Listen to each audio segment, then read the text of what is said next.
potentially eat you alive. Oh my god. In one particularly horrifying test, a D-class was drinking from a simple glass of water when the aquatic predator emerged, yanked them inside, and ate them. Are you for real? Bro, what kind of... Yo, these are creative as hell. Later, in the void. What's going on, everyone? It's your boy Savvy, and welcome back to the Savvy Show. And in today's episode, we have a unique reaction on our hands because this is going to be more than one SCP, it looks like, and probably a category of SCPs. And you guys will find out soon enough what I'm talking about. This is going to be SCP-2521 and Infohazard SCPs explained. So I believe they're going to be talking about a lot of Infohazard SCPs along with 2521. And if you guys don't remember, Infohazard SCPs are basically the SCPs that if you just have knowledge about it, it could harm you, just like, you know, just knowing about it. And SCP-2521 is exactly that, an Infohazard SCP. So yeah, these SCPs are different from its counterpart where like smell, touch, and everything else could hurt you. This is just info based, so it's pretty crazy, man. These ones are pretty top tier. So with that being said, if you guys are ready to dive deep with the kid on this one, remember to smash that like button for me. Let's get 100 likes, and also remember to smash the sub button and hit that bell so you can stay plugged for each and every upload. And like always, if you enjoy SCP reactions and you like my reaction style, this is the best place to be, guys, on the tube to get your fix of SCP heat. No one else is doing it like me, so let's have fun together. Now with that all out the way, let's get this show started. Alrighty, SCP-2521 and Infohazard SCPs explained. Let's go. There's a quote that says, "The beautiful thing about learning is nobody can take it away from you. Yep. But what good is learning if the knowledge might hurt you, drive you mad, or even kill you? It just sits there in your mind, like a stick of dynamite with an invisible fuse. It could blow at any moment. Oh God. All it take is a careless slip of the tongue, and you might turn into a talking home appliance." Oh? This is a conundrum faced by anyone dealing with an info hazard, a certain kind of anomaly often dealt with by the SCP Foundation. Before we get into some of the craziest examples of info hazards and what they've done to people, because let's face it, that's what you're really here for. First, we have to answer that big question everyone's a little afraid to ask. Just what is an info hazard? And how does it differ from a far more common type of SCP, SCPs that could the hurt dreaded you cognito by hazard? info alone. Well, we're glad you're finally brave enough to ask. First, cognito hazards are anomalies that are dangerous to perceive through one of the senses. A well-known example taste, is touch, SCP-096, Sight. which is actually a visual cognito hazard. You see its face and you're toast. It's as simple as that. And cognito hazards exist for all of the other senses too: hearing, taste, touch, even smell. Info hazards, on the other hand, are different. These anomalous effects are triggered when you start trying to express or describe something about what you've perceived. And when you do, things start to get really weird, really fast. Maybe you're trying to explain what you just saw to family members, friends, or the police. Maybe you're a member of SCP Foundation staff trying to write up a report or a new experiment log. Or maybe you're a YouTube channel trying to create entertaining yet informative breakdowns and explanations of anomalies from the SCP Foundation. If any or all of these apply to you, then info hazards are going to be your worst Oh God. enemy. But as we look at some of the strangest examples, we'll try our best to resist their effects. First, seeing as it's so hot out, how about we take a relaxing dip in the pool while we tell that's a you nice all house. about SCP-1128. Must be your top What agent. is SCP-1128? Well, that's a loaded question. Technically speaking, it's a massive predatory aquatic creature. But despite its huge size, the creature can hunt its prey in any body of water.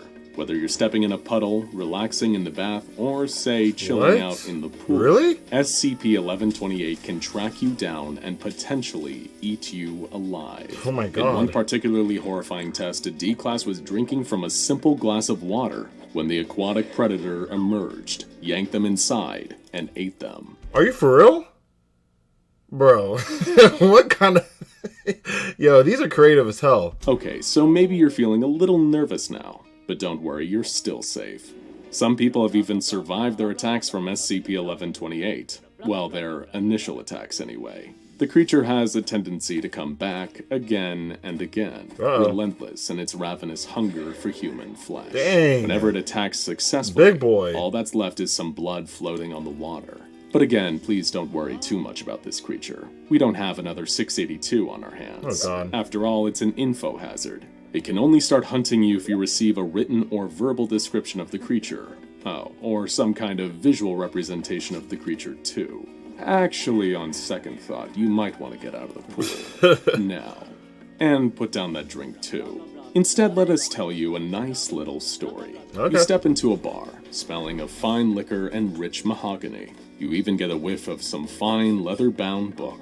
You see us sitting at the bar, motioning for you to come over, and you decide to approach. Oh yeah, just a You're random dude intrigued talking by to our SCP winning agents. smile and our vast knowledge of anomalies and Anomalies are old. SCP Foundation lore. You take a seat next to us and order a drink. Get something fancy. It's on our tab after all. Our treat. What does this have to do with Infohazards, you ask? That's the thing about SCP-1893, kid. We say, our dulcet tones smoother than scotch. You can never just talk about it. It's an infohazard that forces information about it to be delivered like a story. That's why we're in this bar right now. That's the setup. Wow. It expresses actual information about itself through the dialogue, see? You nod, beginning to grasp the concept as the bartender serves you your drink. It's been forever since you've been to a bar. Feels good to be out again, honestly. You drink deeply, savoring the flavor. But you bro, almost come on choke now. when you see the man standing in the corner. Oh, damn. He's so large and so distinctive. Eyebrows looks like. Oh wait, those are not eyebrows. Are those horns? I low-key thought those was eyebrows, but he has two sets. If those are eyebrows. It surprises you that you hadn't noticed him before hell? now. He stands in the corner, a freakishly tall and muscular guy, like a Those are basketball horns. player who decided to become a pro bodybuilder. His muscular arms are bulging out of his white vest, and a pair of bull's horns are tattooed across the top of his Vest? bald That looks head, like a wife making beater. him look like the devil made flesh. He stares at you with a subdued kind of annoyance, as if to say that you're not in real danger quite yet. But if he wanted, he could grab you and twist your head off like a bottle cap. What's with the huge guy, you ask us, Bro. more than a little concern in your voice? Oh, him? We reply with a smirk. He comes with the anomaly. He appears in every SCP-1893 experience to an extent, He comes though with his it? level of involvement varies. If SCP-1893 doesn't perceive you as an annoyance or a threat, then you're good to go. But if 1893 starts to feel like you're gonna cause it some problems, then the guy with the horn tattoos is gonna intervene. Oh, it's horn tattoos. Speaking of which, you look up and you see that the giant man is now standing next to you, brow furrowed in visible rage. He picks up your drink and crushes the glass in his hand without flinching, dripping booze and blood onto the counter. Dang, that's messy. He snarls, "I think you've had enough, buddy. Now it's time for you to leave, or we're gonna have to get physical. Capiche?" You don't need to be told Italian. twice. You grab your hat, get up, and leave the Ain't bar, gotta tell me twice. abandoning us on our lonely stool. But our next info hazard still awaits. That's an interesting one. You like poetry? Japanese poetry, yes. Like The it. humble haiku. It's Dear 931, a unique info hazard. It's so poetic. Though specifically it takes the form of haiku. So what does that mean? A rigid structure. The first line 5 syllables, then 7, then 5. We Yep. can't talk about this in ways other than haiku. It is challenging. Object class is safe. It is kept at Site 19. Need 3rd tier clearance. So what is this thing? SCP-931. It is a rice bowl. White with a blue band A and a rice bowl? cracked blue pattern, all inside the bowl. And we must confess, we took that one from the file. Man, haikus are hard. 3 inches in height, 4.5 inches across. Metric doesn't fit. No maker's marks found. Suspected to have been made late 1900s. Really makes you think on the skill of these poets. Sans anomalies. Sure, it can't kill you, but writing these drives you mad. Curse 931. Trapped in this rhythm scheme makes What? the old man's torture world look like a resort. Okay, let's move on. kinda Other confusing. SCPs to see. We're sick of haiku. Okay, back to normal. Time to shake off the structures of SCP-931 and talk about another iconic info hazard. SCP-3007. This incurable infohazard is a lot less whimsical than a rice bowl that forces you to write and speak in haiku. In fact, it's literally killed 7 people, and some in surprisingly gruesome ways. The main component of the infohazard is known as SCP-3007-1. This is an extremely vivid, anomalous hallucination that affects those under the 3007 umbrella, known as SCP-3007-2. To be afflicted with SCP-3007 is a truly horrifying and debilitating condition. The hallucinations occur at an average of 4 times a day, with each episode lasting for as long as an hour. And during these episodes, the victims are at risk of grievous bodily harm, or even death. So the question now is, what exactly is the SCP-3007-1 hallucination? To the people experiencing it, they appear to be transported to a strange alien world consisting of a huge number of white towers or pillars stretching into the sky. SCP-3007-2 specimens are trapped on a series of bridges, incredibly far off the ground, that connect these various structures. This anomalous area is known as SCP-3007-3. It is important to remember that people transported to this world still remain, physically, in our own. However, any damage sustained with SCP-3007-3 will carry over into our own reality. To give one particularly gruesome example, some people fall from the precarious bridges and tumble to their deaths in SCP-3007-3. Back in our reality, they suddenly explode from the damage of an invisible high-speed impact, killing them instantly. Holy shit. There's much more to SCP-3007. That reminds me of the movie Synchronic. That movie. It's new on Netflix. It was the dude that played the new Captain America, the black dude. That's the new one towards the end of Infinity Wars. That guy was like the main star in that movie. And it's basically about people that go in these dreams, and then it's like a drug, and then you dream in it, and then the dream is actually real, and if you die in the dream, you die in real life, and you can't come back to your body. It's like kind of funky like that. And it's very similar to this SCP that he just explained. Man, if you guys haven't checked out that movie, you guys should check it out if you like dream-related movies.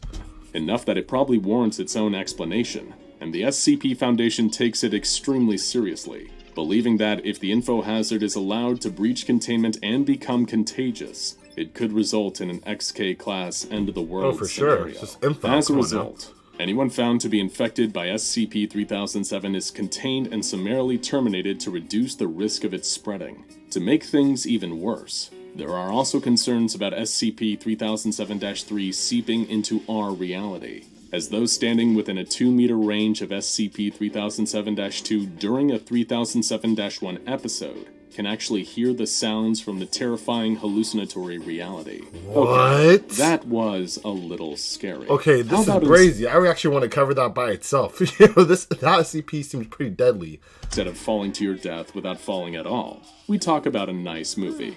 Ganeshrav by Martin Scorsese, one of the best gangster movies of all time. Wait, you've never heard of Ganeshrav? It's got everything. Action, suspense, romance, a mountain of black thorns on which lives a dark tyrant of terrible and unknowable power. You sure you've never seen Ganeshrav? Well, here's the thing. All signs point to movies like Ganeshrav's and many others simply not existing. This comes as a result of SCP-2521, an infohazardous phenomenon that causes people to talk about works of fiction that don't exist. These works often feature commonalities, like an ethereal or disturbing tone, ambiguity, black thorns, and a sinister, mysterious antagonist. Oh, wow. The Foundation is doing all they can to hunt down and suppress SCP-2747, but it's proving more difficult than they'd imagined. Like the most hardest SCPs Currently, the to deal leading with. hypothesis is that these tales may have actually existed once, but were erased from reality, leaving only the residue of memory and the odd scrap of evidence around. Many researchers speculate that the various pieces that form SCP-2747 are anafabula,